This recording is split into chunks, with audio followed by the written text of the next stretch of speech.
है कि नदी का इतना गंदा पानी के साथ ऐसा क्या ट्रीटमेंट कर देते हैं कि वो पीने लायक बन जाता है। ये पूरी बात हमको सिविल इंजीनियरिंग में water supply and sanitary engineering के सब्जेक्ट के अंदर पढ़ाई जाती है। एंड मेरा आज का वीडियो इसी टॉपिक पे है, जिसमें मैं आपको सिर्फ 15 मिनट में पूरा का पूरा वाटर ट्रीटमेंट स्टार्टिंग से एंड तक समझा दूंगा।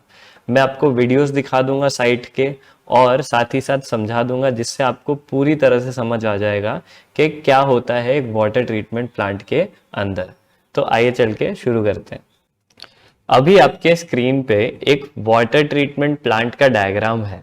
अब आप देख सकते हैं कि लेक या रिवर या कोई भी वाटर सोर्स से जब पानी लिया जाता है, तब उसके साथ बहुत सारे प्रोसेसेस किए जाते हैं जिनसे कि वो साफ हो जाता है।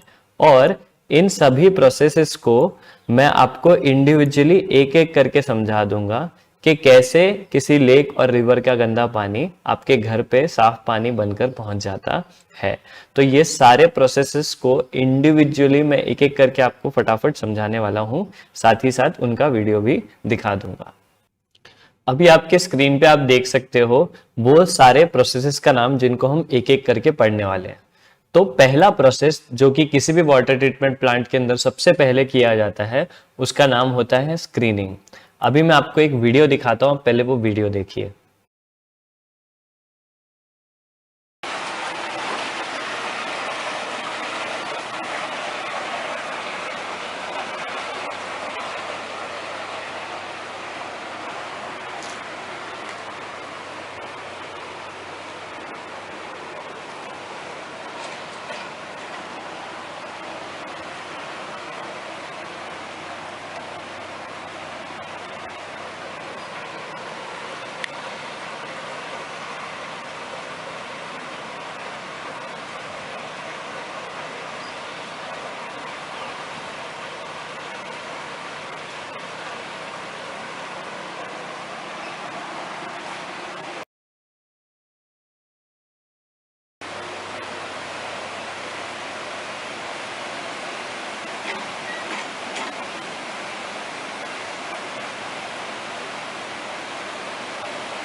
वीडियो में जैसे कि आपने देखा, स्क्रीन्स क्या होते हैं। स्क्रीन कुछ इस तरीके के आयरन के बार्स होते हैं जो कि एक पर्टिकुलर डिस्टेंस पे लगे रहते हैं, जिनसे उनके आगे जो भी कचरा रहता है वो रुक जाता है।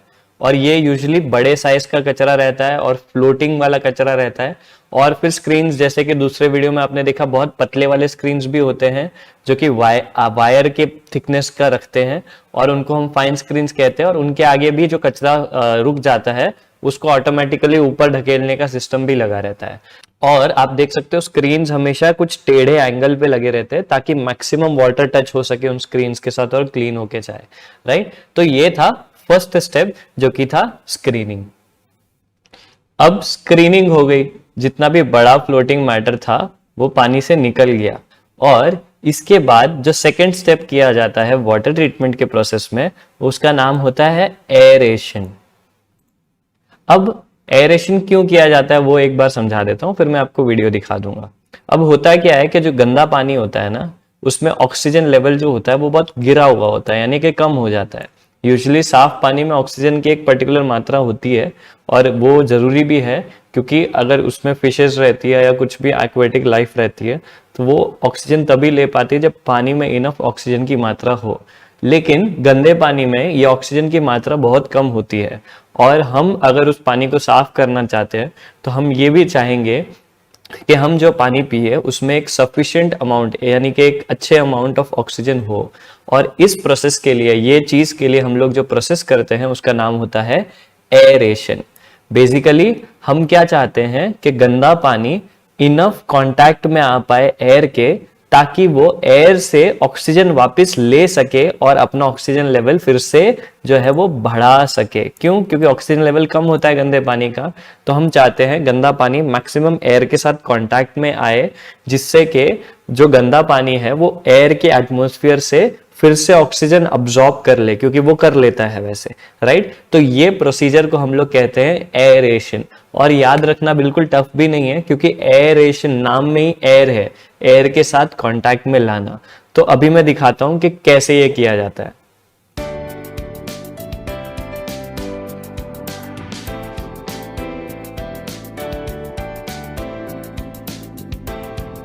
तो जैसे कि आपने वीडियो में देखा, पानी को उछाला जाता है ताकि पानी के ड्रॉपलेट्स बन जाए और एक एक ड्रॉप अच्छे से एयर के साथ कांटेक्ट में आ सके, जिससे वो ऑक्सीजन फिर से लेके अपना ऑक्सीजन लेवल बढ़ा सके।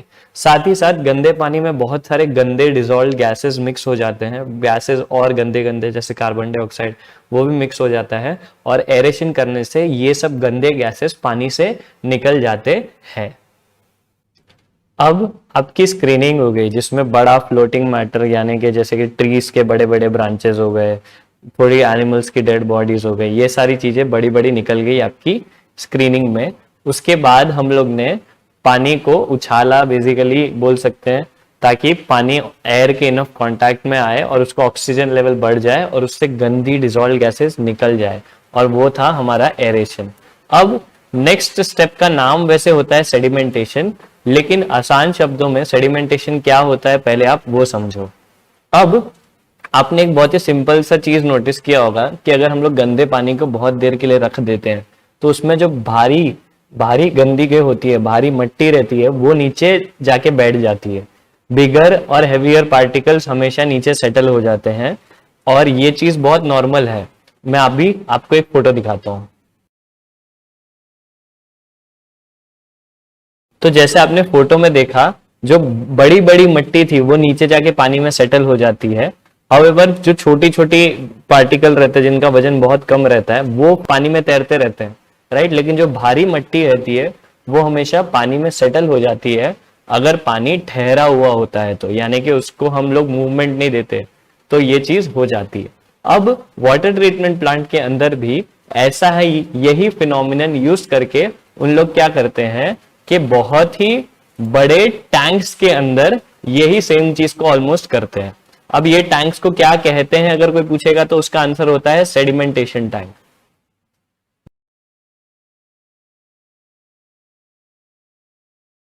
मैं अभी आपको वीडियो भी दिखा दूंगा इसके जस्ट मेरे एक्सप्लेन करने के बाद, तो टेंशन मत लो, ठीक है।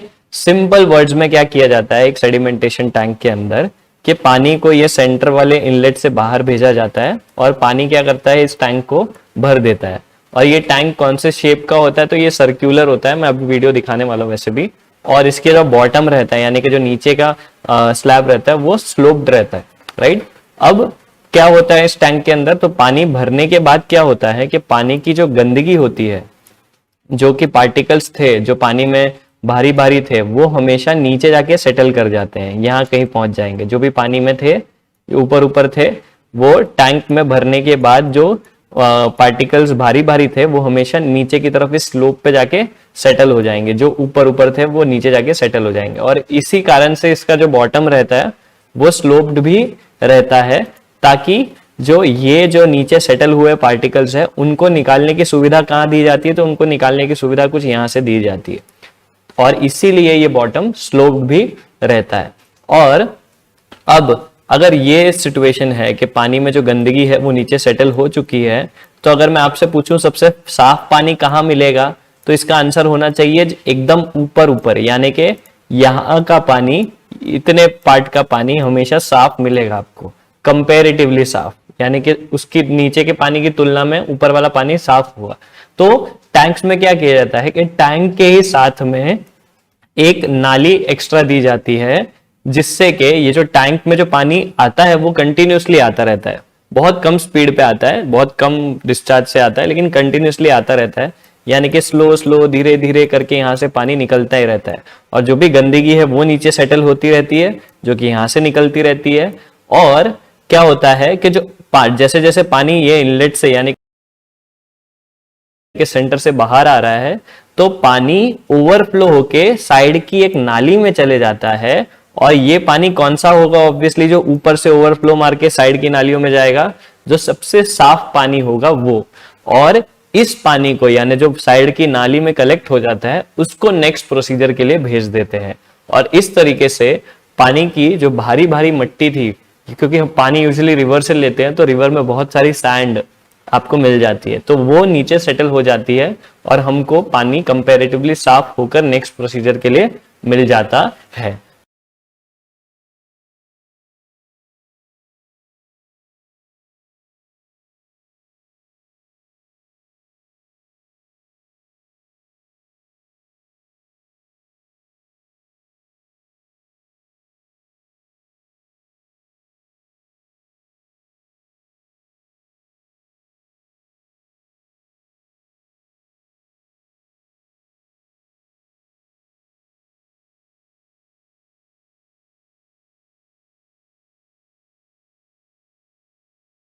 लास्ट स्टेप जो सेडिमेंटेशन किया हमने, उसमें जितनी भारी मात्रा की मिट्टी थी, यानी कि बिगर और हैवी पार्टिकल्स थे, वह अपने वजन की वजह से नीचे सेटल हो गए थे और रिमूव हो गए सेडिमेंटेशन के अंदर। हम लोग ने यहां तक की कहानी जो है वो देख ली है।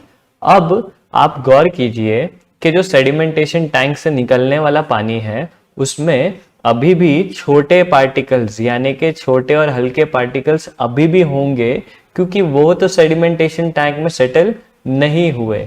अब इनको निकालना हमारा नेक्स्ट टास्क होता है। अब इसके लिए क्या किया जाता है कि बहुत ही आसान सी चीज है, आप लोग ने पहले भी इसका वर्ड सुना होगा, इस केमिकल का वर्ड, जिसका वर्ड का नाम है फिटकरी, राइट, जिसको टेक्निकल लैंग्वेज में एलम कहते हैं।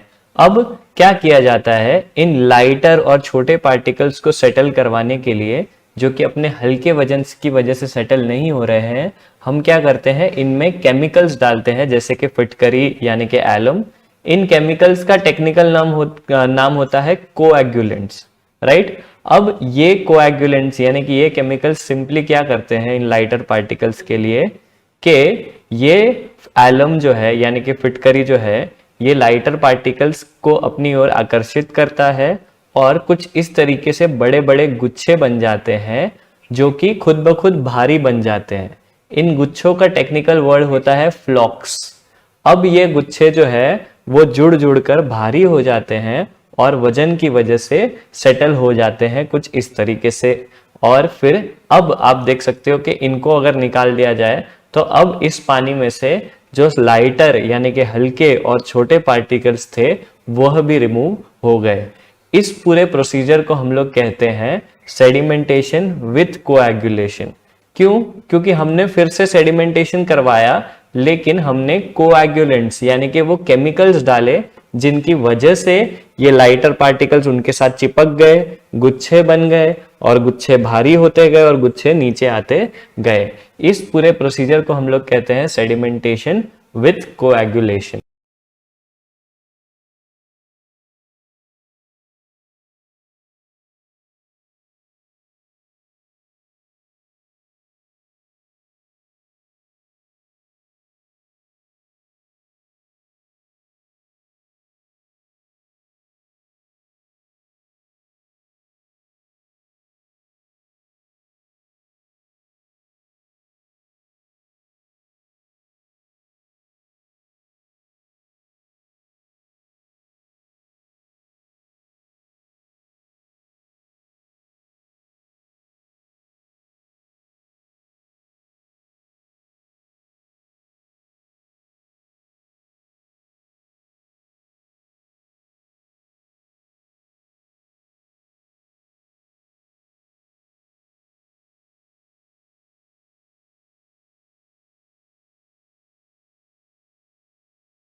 अब सेडिमेंटेशन विथ कोएगुलेशन के बाद जो स्टेप होता है उसका नाम होता है फिल्ट्रेशन। आइए चलकर फिल्ट्रेशन देखते हैं। अब फिल्ट्रेशन का टेक्निकल वर्ड्स यहाँ पे लिखे हैं कि वो एक प्रोसीजर यानी कि एक प्रोसेस है जिसमें पानी को सैंड के और ग्रेवल के बेड के द्वारा पास कराया जाता है ताकि जो गंदगी है वो सैंड और ग्रेवल बेड द्वारा फिल्टर हो जाए और सिर्फ साफ पानी जो है उसके थ्रू निकल पाए। अब पहले इसका वीडियो देख लेते हैं।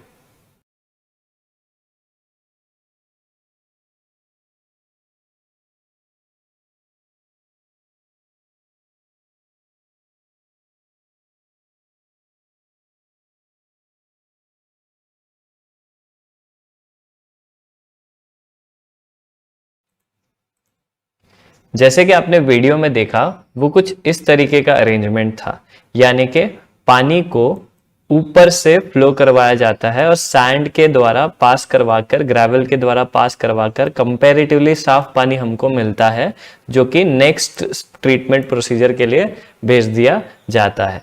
फिल्ट्रेशन का क्या फायदा है? तो फिल्ट्रेशन में और छोटे पार्टिकल्स और ऐसी इम्प्योरिटी जो अब तक भी नहीं निकली थी, यानी कि कोएगुलेंट्स डालने के बावजूद और छोटी छोटी इम्प्योरिटीज जो अब तक नहीं निकली थी वह इस फिल्ट्रेशन प्रोसेस में निकल जाती है, क्योंकि आप जानते हैं कि सैंड एक बहुत अच्छा फिल्टर का काम करता है। जो भी गंदगी होती है वो इन सैंड पार्टिकल्स पे चिपक जाती है और सिर्फ साफ पानी इसके थ्रू यहाँ पर निकल जाता है और आगे प्रोसीजर के लिए भेजा जाता है। तो ये था आपका फिल्ट्रेशन का प्रोसीजर। अब तक आपने देखा कि पानी में जितनी भी नॉन लिविंग इम्प्यूरिटीज थी उनको निकालने का प्रबंध कर दिया गया था, बट पानी में कुछ लिविंग ऑर्गेनिजम्स भी होते हैं जो हमारी हेल्थ को बहुत खराब कर सकते हैं। ये लिविंग ऑर्गेनिजम्स जैसे कि वायरस, बैक्टीरिया इतने छोटे होते हैं कि हमारी आंखों को दिखाई तक नहीं देते, और इनको निकालने का जो स्टेप होता है वाटर ट्रीटमेंट में, उस स्टेप का नाम होता है डिसइंफेक्शन। और फॉर्चुनेटली ये वाला स्टेप आपके लिए कंप्लीटली न्यू नहीं है, क्योंकि आप लोग ने भी देखा है स्विमिंग पूल्स वगैरह में क्लोरीन यूज किया जाता है, पानी ब्लू कलर का हो जाता है क्योंकि उसमें बहुत सारे लोग साथ में नहाते हैं, साथ में एंजॉय करते हैं, तो वहां पे क्लोरीन ऑलरेडी आपने यूज में देखा है। And surprisingly even water treatment plants के अंदर भी क्लोरीन ही यूज किया जाता है, क्लोरीन गैस को ऐड किया जाता है पानी में। और ये क्या काम करता है? ये पानी में आपके जितने भी माइक्रो ऑर्गेनिजम्स जो हम लोग को बीमार कर सकते हैं उनको खत्म कर देता है।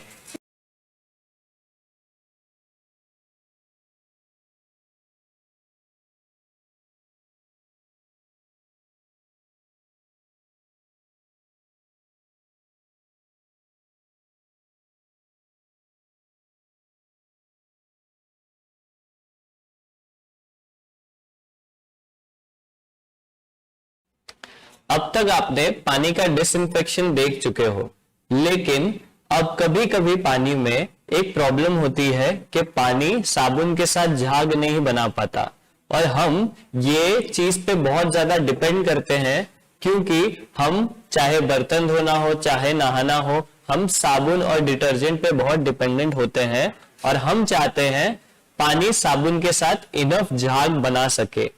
अब कभी कभी जब पानी में ये प्रॉब्लम होती है कि पानी साबुन के साथ झाग नहीं बना पाता, तो हमको एक एडिशनल स्टेप करना पड़ता है जिसको हम कहते हैं वाटर सॉफ्टनिंग। इसके नाम में सॉफ्टनिंग इसीलिए यूज किया गया है क्योंकि पानी की वो प्रॉब्लम जिस वजह से पानी झाग नहीं बना पाता उसको हार्डनेस कहते हैं। आप जानते हैं हार्ड का उल्टा होता है सॉफ्ट, इसीलिए हार्डनिंग के रिमूवल को हम लोग टेक्निकल लैंग्वेज में सॉफ्टनिंग कहते हैं। We've got 2 containers with distilled water, and we're going to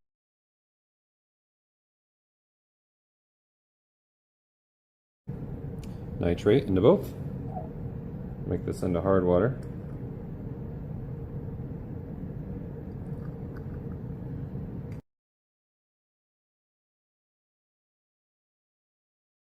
And then we're going to add a zeolite to to one of the containers. So we have an ion exchange resin here. And what this is going to do is it's going to have little tiny beads that have sodium in them. They're going to exchange that sodium with the solution here in exchange for calcium. So the longer that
softening के लिए सबसे popular method जो होता है उसको zeolite process कहते हैं, क्योंकि जियोलाइट एक ऐसा कॉम्प्लेक्स कंपाउंड है जो कि पानी में से हार्डनेस को रिमूव करने में सबसे ज्यादा एफिशिएंट और सबसे ज्यादा सस्ता है। साथ ही साथ इस प्रोसेस के एंड में जो बाय प्रोडक्ट हमको मिलता है वो रीयूज हो जाता है फिर से जियोलाइट की तरह। इसीलिए ये प्रोसेस बहुत ही इकोनॉमिकल भी है। तो ये था आपका लास्ट स्टेप। इस वीडियो में मैंने आपको कंप्लीट वाटर ट्रीटमेंट पढ़ा दिया बहुत ही कम टाइम में, और साथ ही साथ मैंने आपको वीडियोस दिखा दी असली वाटर ट्रीटमेंट प्लांट का।